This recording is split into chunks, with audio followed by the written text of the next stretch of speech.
ठाणे महापालिका हद्दीत 16 मे पासून घरगणनेसाठी प्रगणक घराघरांमध्ये भेटी देत असून प्रभाग समितीनिहाय सुरू असलेल्या घरगणना प्रक्रियेचा आढावा आज पालिका आयुक्त सौरभ राव यांनी घेतला.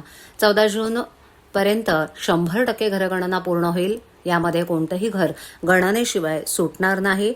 त्यादृष्टीनं आवश्यकता भासल्यास अतिरिक्त मनुष्यबळ वाढवण्याच्या सूचना आयुक्तांनी दिल्या आहेत. या बैठकीला उपायुक्त जी गोदेपुरे, मधुकर बोडके, दिनेश तायडे उपस्थित होते.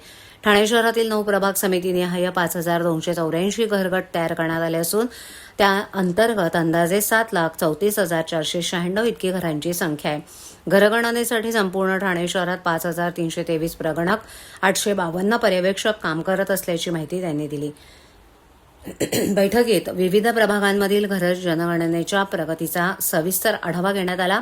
काही ठिकाणी मनुष्यबळ, तांत्रिक अडचणी येत असतील तर त्यावर तातडीनं उपाययोजना करण्याच्या सूचना आयुक्तांनी दिल्यात. घरगणना हे काम राष्ट्रीय कर्तव्य असून या कामासाठी नियुक्त करण्यात आलेले प्रगणक, पर्यवेक्षक यांनी काळजीपूर्वक हे काम करावं. हे काम अत्यंत महत्त्वाचं असून प्रत्येक घराची अचूक नोंद होणं आवश्यक असल्याचं आयुक्त राव यांनी सांगितलं आणि सद्यस्थितीत सुरू असलेल्या कामाबाबत त्यांनी समाधान व्यक्त केलंय.